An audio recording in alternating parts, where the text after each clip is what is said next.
Hallelujah. Kurikirana intahe y'Imana yakoze. Mana ishimwe. Amen. Mana ishimwe cyane. Manze dukomere Imana. Hari kumusi wagatatu aho umwana yafatwa akaremba cyane. Nanjye nari maze iminsi ndondera ukugira ngo asengere bivanye n'umutwara nari mfise wa musaza wanjye yari yafungiwe i Tanzania.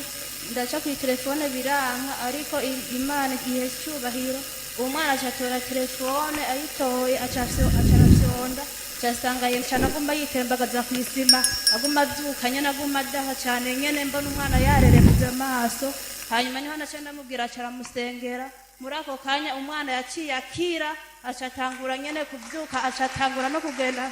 kwitorera kinju y'amazi aranywa hanyuma ubwo nyene acagenda kwikinira mu bandi bana ni mu mpera amashimana. Amen. Ariko ikisigitangaza mama wiwe aturondere atubure umwana fyonde aca fyonda kuri nimero yiwanje kandi nce nitaba ariko mana uyu n'umumarayika si umumarayika ariko ikisigitangaza c'Imana usi marayika ariko arakora kwera dukomera amashi Imana Yesu abahezagira. Anje eje baciye bantelefona yuko yafunguwe yari Tanzania. Amashi ku mwami wacu Yesu. Ndanezerewe iyi ntahe irafashije umwana nk'uyu akaba ari we yitelefonera umwungere. Ariko mana yanje nigitangaza kiramfashije. Yesu nashimwe. Amen. Mana ishimwe cyane. Je mpagaze ngaha shima Imana ingene Imana yanyigije gusoma ntagiye no wa mbere. Yesu nashimwe cyane. Amen. Hariho benshi bize bananiwe no kugugura Bibiliya. Ikindi naco shima Imana naragiye mu bihe bimara k'amezi 5. Bimaze kwa amezi 5 ndagenda kwa muganga abantu mayekography. Bivanye no kwizera kwanje bari bamaze kumvoma amaraso ngaha ngo babona amaraso no bafise ingena siga ingena ngana Imana ishimwe cyane. Haca abakozi b'Imana hajya ku ivuriro kwa Adolphe mu Kamenge baca bambwira ngo tugira engere twizere mu mavuta ya Nduwimana Joseph urakira. Imana ishimwe cyane. Mwayo mavuta jewe naravyizeye ncatahana nyamiti ntani aguze naciye impira Yesu abahezagira. Ikindi naco none wewe nta n'uwa mbere nta n'uwakwigishije urudome. Oya mbere mu bihumbi 2020 message mu bihumbi 2020 niwe yamusomera message muri tele. Ubu urandika message urandika urafise Bibiliya nayisize mira kubera uyu mwana atanyemerera gusenga cyaguma ngora kuko je senga ku mugoroba. Dukomera amashi umwami Yesu. Warabirose wagiye umenya ngo urudome gwitwa A gwitwa B sindavyumva neza ni Imana. Yesu nashimwe cyane. Amen. Je ngene vyagenze umukozi w'Imana namumvira ku radio ya Buja jewe ngane nkaguma ndamukurikirana kuko igihe cyose baba bariko barakesha n'abandabizi yuko tuza gukesha ndano birimbwiye ngo ariko nweri narifise 50 ngira ngende kugura agapira ka bonane n'igikwembe zanumva ijwi ngwica nicaye ahantu ejuku zanumva ijwi ngo genda ugure Bibiliya ngo kandi ni utayigura urabona ibara ndabifata minenegwe nguma numva ijwi ndarigwanya cyangura kuvuga nk'ugigimiza hama rero ndagenda Igitega ndayibura cyandamanuka ahantu bitwa mu Magarama cyandonka umuntu ndayituma shije cyamvuga none Mana mpera hehe bizakugenda gute Chamhera mwitanguriro ndamaze kwimara igambere ubu narasubiye kwitangurira. Bibiliya waheye mwitanguriro gushika mu byahishwe Yohana uyiheza ubusubiye bugira kabiri. Yego iyaba mbere ntabifata minenegwe mbanza ndayimarira igira kabiri.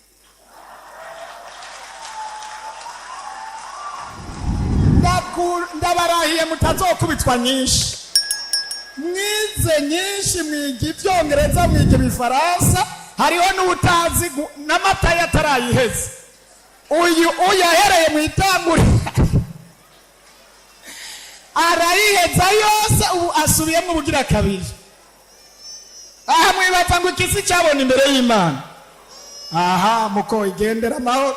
amen hanyuma Yesu nashimye amen nanjye ndashimiye Imana y'umubyeyi ndashimiye Imana ko yabohoye papa wanje ari kuri Ngozi yari umuntu w'imborerwa cyane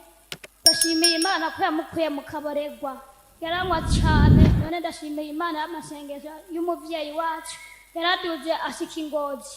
none Imana yaye imubohoye ubu nawe yarakirira agakiza muze mufate gusenga azabatizwe mu mazi menshi naho amen amashi menshi cyane iyo ni inkuru nziza cyane Imana ishimwe amen Imana ishimwe kandi amen umuntu wese azi ko yicaye ngaha yahora mu byaha yarabivuyemo atere haleluya zitatu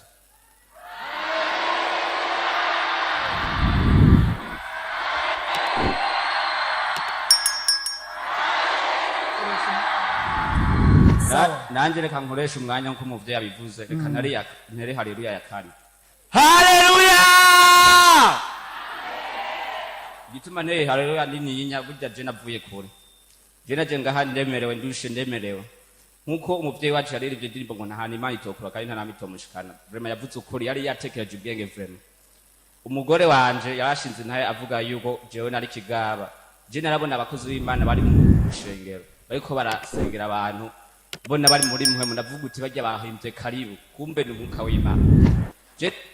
ukabare nka inzoga navuga uti abakozi b'Imana nibo bazimaze Brarudingo ikora inzoga zikuranye n'abapagani rero kubona tuzonera kazuburana abakozi b'Imana bazinywa kwa kujya ko nabona bari muri muhemu ko barasengera abantu rero ikintu mushimira Imana ngaha shimira Imana ko yarankwemye kina cyo shimira Imana nare mu bya bikomeye nabara n'umugore bidaciye mu mategeko ariko Imana arabikoze ubuntu batsibice mu mategeko rero nagombe shingira intahe ku bantu baba bari ngaha bose bazi yuko basengera ngaha bazi yuko babana n'abantu b'abagore cyangwa n'abagabo badaciye mu nzira z'Imana bidaciye mu nzira y'amategeko no ico no basaba babikore kuko naho ubusenga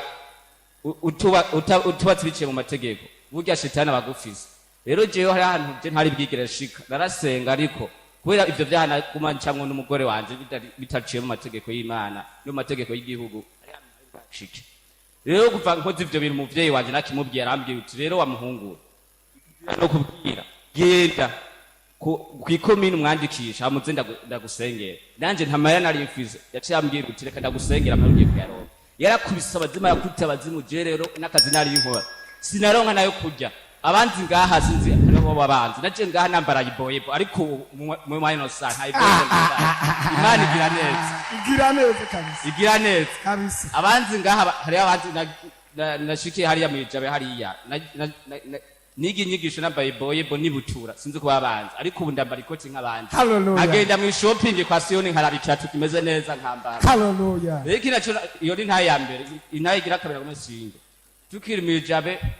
tuko turagura iki kibanza jewe ntamara nari mfise yo gutanga kwa abazima ari baranteye akazi nakora kare kazi kameze nabi wambara yebo jewe nari mfise gusaka telefone naguze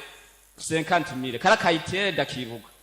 ndanagiye gucarira urya mukozi w'Imana ntuzenya avyibushika w'inzobe koresha umwanya gusa ntacu